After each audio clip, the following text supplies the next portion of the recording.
Shalom. Selamat pagi. Sate pagi hari ini. Marilah kita membahas seri doa Bapa Kami. Dengan tema Engkaulah yang empunya kerajaan dan kuasa. Dan subtema, konflik dua kerajaan. Saya akan menceritakan suatu cerita yang sungguh-sungguh terjadi kira-kira hampir 40 tahun yang lalu. Yaitu tentang seorang presiden Amerika yang namanya Richard Nixon. Adalah seorang republikan yang mempunyai kuasa besar dan pintar luar biasa, meskipun dia tidak sekolah terlalu tinggi. Dia bukan orang seperti Spiro Agnew, bukan seorang Obama yang pendidikannya tinggi. Dia adalah seorang yang sangat sederhana, tapi mempunyai bijaksananya yang luar biasa tingginya waktu dia menjadi presiden. Nixon membuat Amerika mempunyai martabat yang tinggi sekali, tetapi pada waktu periode kedua dia menjadi presiden, dia terjerat oleh tipuan iblis. Dia menyadap kantor Partai Demokrat. Republikan yang ketakutan kala berusaha menyadap untuk bisa mendapat informasi dari Demokrat akhirnya ketahuan. Sesudah ketahuan apa yang terjadi, mereka menuntut dia untuk mundur sebagai presiden. Presiden ditemukan mencuri informasi dari orang lain. Presiden telah dinyatakan melakukan hal yang memalukan sekali. Di dalam setengah tahun itu Kongres Amerika hanya kerja bagaimana caranya menjatuhkan presiden sendiri. Mao Zedong ketawa. Kebohongan saja kok dihiraukan begitu hebat. Kalimat yang paling memalukan keluar dari mulut Mao Zedong, ya kalimat itu. Bohong saja kok diributkan. Berarti boleh bohong kan? Inilah kelemahan komunisme. Lalu Nixon diundang ke Tiongkok untuk membuktikan Tiongkok masih menghormati dia karena tahun 1972 dia yang mengembalikan hubungan Tiongkok dan Amerika setelah 24 tahun. Tidak ada hubungan diplomatis. Orang Amerika mau ketemu Mao Zedong, tetapi tidak mau diketahui oleh Chiang Kai-shek. Mereka tidak mau disorot oleh pers dunia. Maka mereka mulai masuk dari India masuk ke Tibet. Dari Tibet masuk ke Sichuan. Akhirnya secara sembunyi-sembunyi bertemu dengan orang dari Tiongkok, Zhou Enlai, dan yang lainnya. Meskipun demikian akhirnya rahasianya bocor. Waktu itu yang berjasa besar adalah Nixon. Maka pada waktu Nixon mau diturunkan oleh parlemen, Tiongkok menghibur dia, undang dia datang ke Tiongkok. Dikasih karpet merah seperti raja. Padahal dia sudah begitu kecewa dan putus asa karena akan dihancurkan oleh parlemen sendiri. Pada akhirnya dia tidak diturunkan, dia sendiri yang mengambil keputusan untuk mengundurkan diri. Waktu Nixon mengundurkan diri itu pertama kali dalam sejarah Amerika seorang presiden dipermalukan dan harus mengundurkan diri.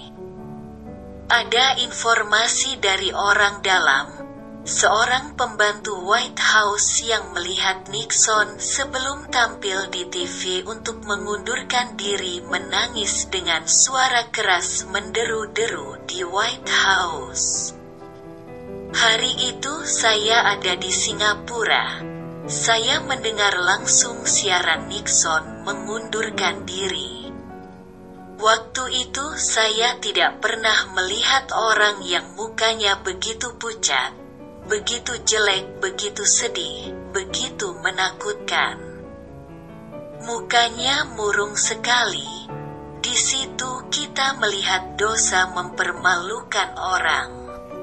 Dosa merebut kemuliaan orang karena dosa mengurangi kemuliaan Tuhan Allah. Setelah Nixon diturunkan, satu persatu orang-orang di bawah dia ditangkap dan salah satunya adalah Charles Colson atau Chuck Colson. Orang ini pintar luar biasa, tapi dia seorang Kristen yang lupa martabat sendiri, lupa kekristenan. Dia ikut Nixon mencuri data dari orang lain dan dia dimasukkan dalam penjara. Nixon diampuni, tetapi dia turun dari kepresidenan dengan memalukan dan beberapa orang dimasukkan dalam penjara di Washington DC lebih 1,5 tahun dia berada di dalam adalah orang Kristen. Tetapi dia telah menjual diri, dia telah melupakan dia orang Kristen dan dia sekaligus mempermalukan nama Tuhan. Seorang Kristen dipenjarakan dan dipenjara. Baru dia tahu tidak enak hidup di penjara. Banyak orang kriminal dalam penjara diperlakukan seperti binatang. Tapi dia 1,5 tahun itu diperlakukan dengan baik karena dia orang yang penting sekali. Di sana dia berdoa kepada Tuhan, "Ampuni saya. Mulai sekarang saya akan menjadi seorang Kristen yang baik karena saya tahu dalam dunia ini kerajaan dunia banyak jeleknya dan saya ikut jelek di dalamnya. Saya minta datanglah kerajaan-Mu." Menulis beberapa buku dalam penjara dan salah satu buku paling penting berjudul Kingdom in Conflict. Setelah itu dia berjanji memperbaiki nasib orang-orang yang di penjara yang diperlakukan seperti binatang di semua penjara seluruh dunia. Setelah itu 1,5 tahun dia keluar dari penjara. Dia menjelajah ke Rusia, Inggris, Jerman, Afrika, dan Indonesia. Datang ke Indonesia, saya duduk di sebelahnya. Bicara sama dia, cukup mengatakan bahwa dia akan meningkatkan keadaan penjara di seluruh dunia. Dia membentuk persekutuan penjara Kristen seluruh dunia untuk menasehati semua pemerintah, semua polisi jangan memperlakukan kriminal seperti binatang, dan dia membentuk persekutuan-persekutuan di penjara-penjara. Di Indonesia banyak penjara mempunyai persekutuan karena cukup datang ke sini. Saya mau membahas buku Kingdoms in Conflict ini. Apa yang dimaksud dengan dua kerajaan? Dua kerajaan itu adalah kerajaan Allah dan kerajaan dunia. Kerajaan di dunia ini selalu bertentangan dengan kerajaan Tuhan Allah. Kita sebagai orang Kristen hidup di tengah-tengah kedua kerajaan ini. Pertentangan, peperangan, dan segala sesuatu mengenai kerajaan itu juga berada dalam hidup manusia dan kita menjadi tempat pertempuran kedua kerajaan. Dua kerajaan Allah dan kerajaan dunia. Pada waktu terjadi konflik kepentingan kita menjadi korban. Dia mengatakan kita harus menjadi orang Kristen yang lebih setia kepada kerajaan Allah daripada kerajaan dunia. Kerajaan di Amerika kerajaan dunia, kerajaan di Inggris kerajaan dunia, kerajaan di Jerman kerajaan dunia, kerajaan di Indonesia kerajaan dunia. Pada waktu orang Kristen hidup dalam negara Republik Indonesia, tapi dia mau berbakti kepada Allah di surga karena dia adalah anak anggota warga negara sorga dan mengalami kesulitan terjadi konflik.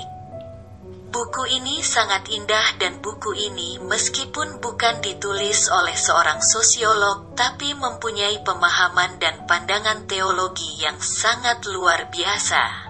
Mari kita berdoa. Allah Bapa kami yang di sorga, Kami berterima kasih bila saat ini kami dapat memahami secara mendalam materi dari doa Bapa kami, sehingga kami sadar bahwa dosa menurunkan kemuliaan Tuhan di dalam kehidupan kami. Amin.